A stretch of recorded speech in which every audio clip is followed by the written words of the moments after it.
In the angel's arms, 'neath their downy wings, I feel safe and warm. I can hear them sing. In the angel's arms, I can take my rest. In the angel's arms, I am blessed. Hi, welcome to video number 6. Today we continue talking about how to get the tongue out of the way and why that's even important. This is the third step in the process of singing as authentically and as naturally as we can. To enhance our voice, to expand our range, and to sing at bedside with more of a lullaby, present voice. So let's warm up our body muscles, just like we've been doing, but I want to add even more advanced elements to our practice today. So, keeping in mind that motorboat exercise, which is the best exercise I know, to strengthen the abdominal, sides, and back muscles, and to keep them engaged and working for us. So think about the same 3 notes that we were using before.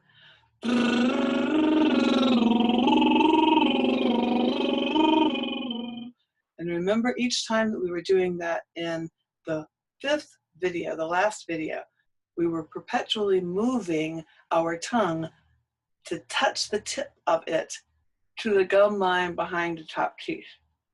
So this time, I'm going to give you a little bit messier exercise. Sticking your tongue out. I'm probably going to be spitting all over the video, but that's okay. Think about the raspberry, which sometimes is simply easier to sing with that motorboat for some people. So with the tongue out, notice how much spit. Remember, again, spit happens, so don't worry about that. I warn you, it's not a pretty exercise. And for me to do this on video, it's so anti-ego. I get it. But notice why it works. Let's go down first. Ready?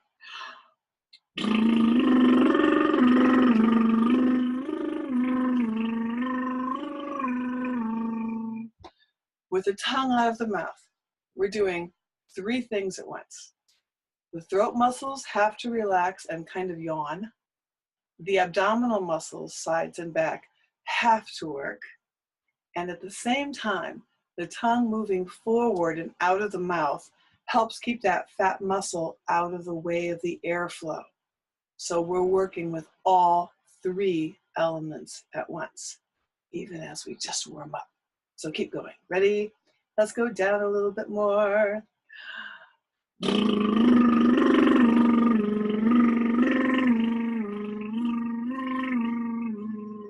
And down again.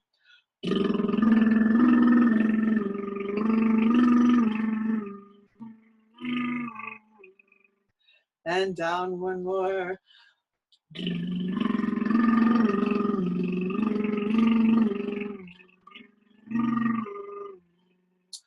I'm almost out of breath in the short 3 notes. Let's go back up again, starting here. Same exercise exactly. Ready?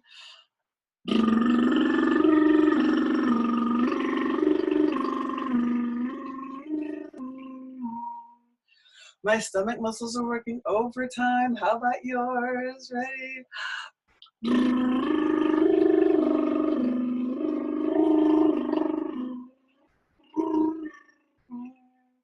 Boy, I can feel this all the way down to my groin. Ready?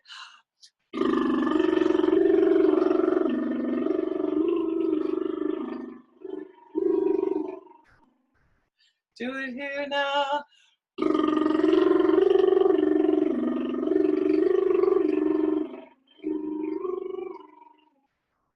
Obviously, this exercise is one that you want to do in private, unless you really know each other well. Ready?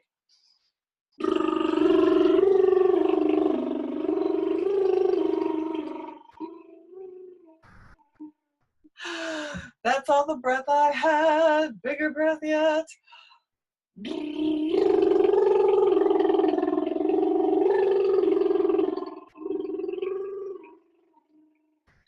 it's harder and harder to stay on pitch because it's making a sound all on its own. Can you feel it?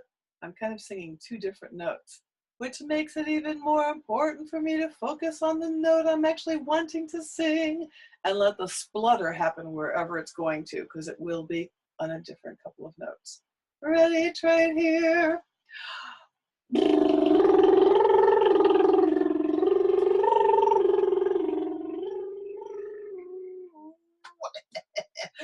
No more breath at all. Keep going.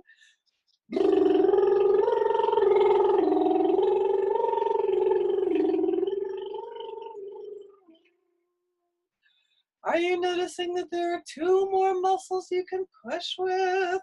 We'll talk about that in just a second. Ready?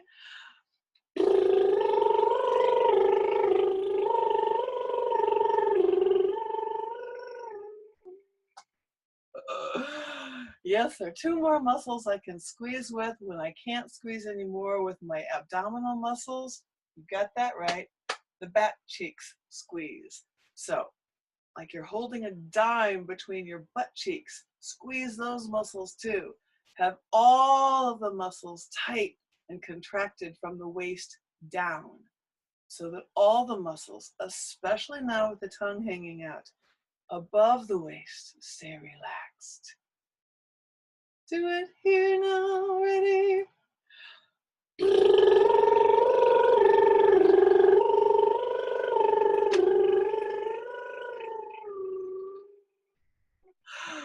Do it here now, ready?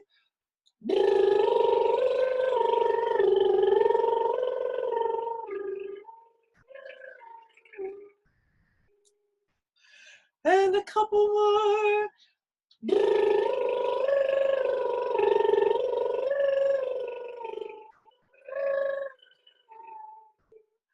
And two more, ready?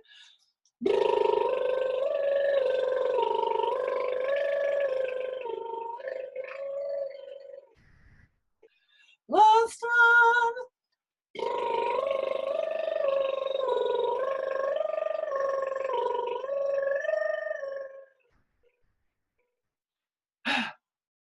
Relax.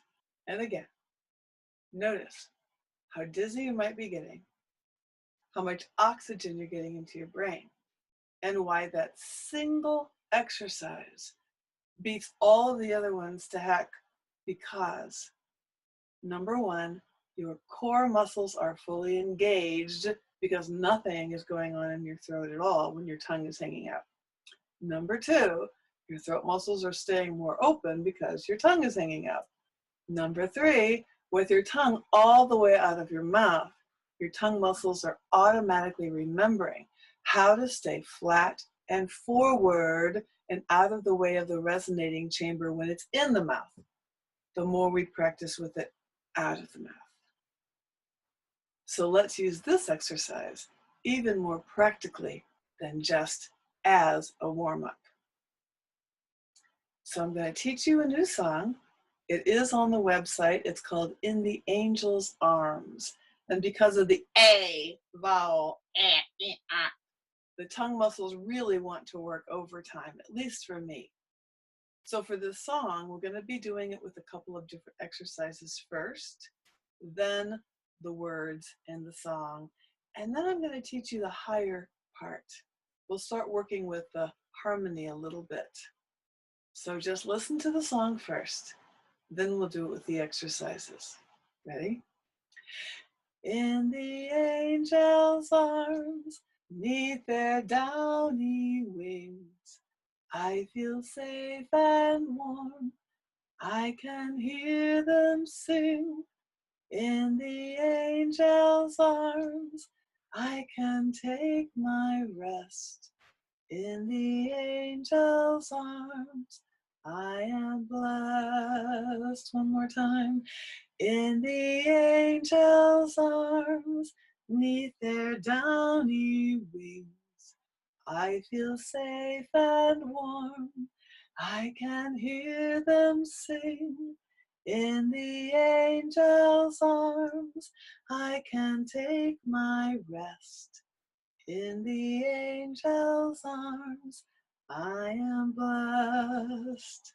So the first exercise, of course, is with the motorboat and the words, just like we were practicing in video number 5. Ready? In the angel's arms, neath their downy wings, I feel safe and warm. I can hear them sing. In the angel's arms, I can take my rest. In the angel's arms, I am blessed. And notice how challenging that may be to over-articulate to make sure the words are understood with the motorboat. Let's do that once more. And if you need to sit down because of all the oxygen going to your brain, go for it. I'm just going to hang on. Ready? In the angel's arms, beneath their downy wings, I feel safe and warm. I can hear them sing. In the angel's arms, I can take my rest. In the angel's arms, I am blessed. Notice how many muscles that requires below the diaphragm, below the rib cage, down into those groin muscles and around the waist and the back. Now, sing it one more time, maybe twice, with as much yawn as you can keep in that open throat. So again, every time we inhale and puff that tummy out, we yawn to prepare the throat. And if you need to, you can check with your fingertips how that larynx is doing. Ready? In the angel's arms, neath the downy wings, I feel safe and warm. I can hear them sing. In the angel's arms, I can take my rest. In the angel's arms, I am blessed. Now, last time as an exercise with your tongue all the way out of your mouth. If you are near a mirror, I double dog dare you to use a mirror with this exercise. You won't believe how much that tongue wants to come in to help.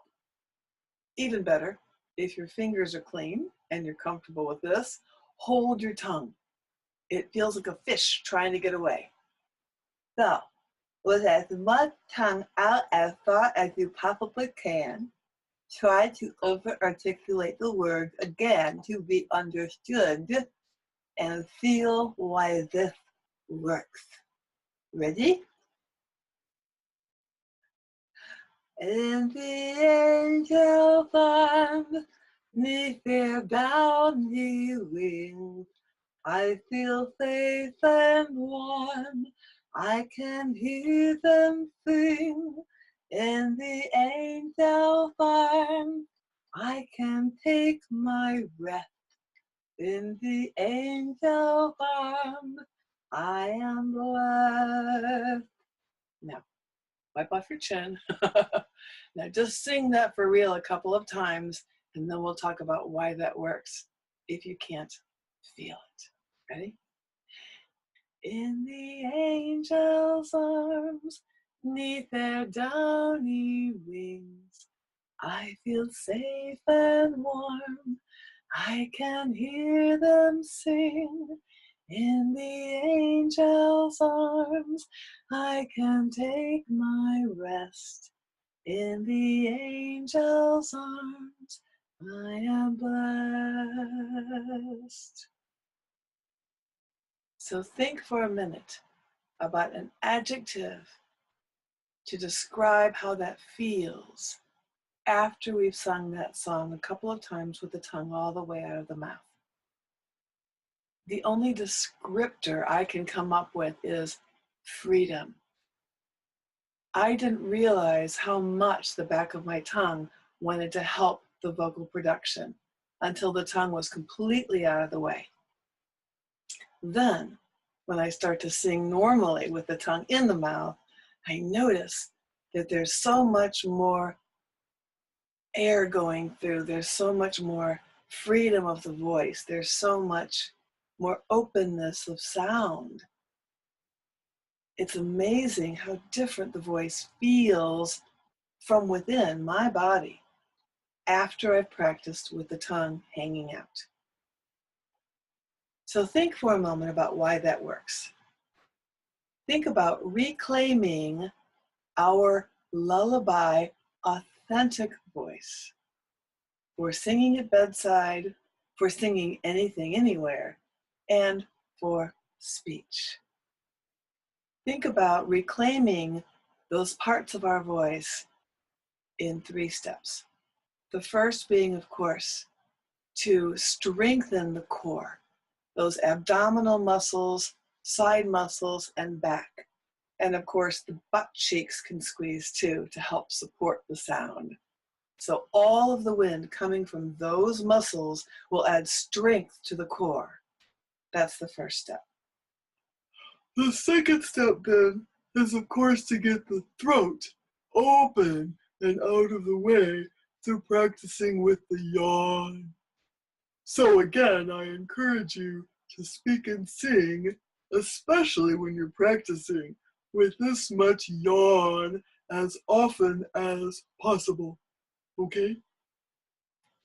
The third and final piece of the puzzle is getting the tongue the heck out of the way.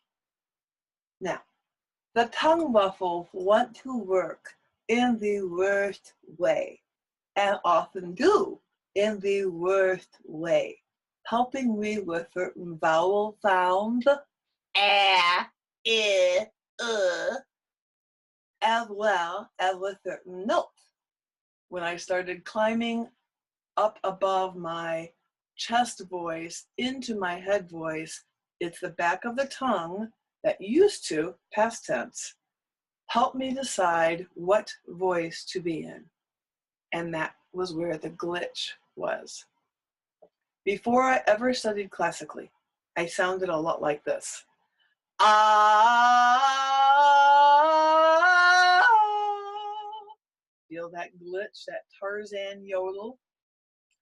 Studying opera, studying classically, I learned how not to do it that way, but I sounded like this. Ah! No glitch, no power in those few notes, no tone, and I was physically withholding that pressure, eking around that shelf. Very artificially, I might add. Without the tongue, there is no glitch ever. Watch.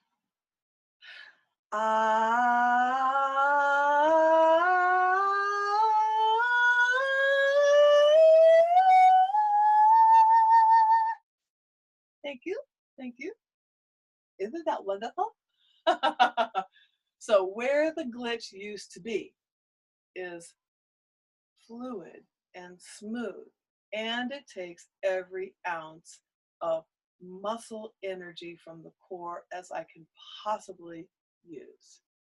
So singing with the tongue out, especially in between the chest and the head voice, you'll notice that you're using more air a whole lot more quickly. Again, some more, which again adds more strength and more sustainability. So run out of breath as quickly as you need to keep that tongue all the way out of your mouth.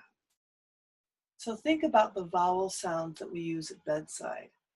We typically sing with more, Hispanic vowels or every other language other than English vowel sounds.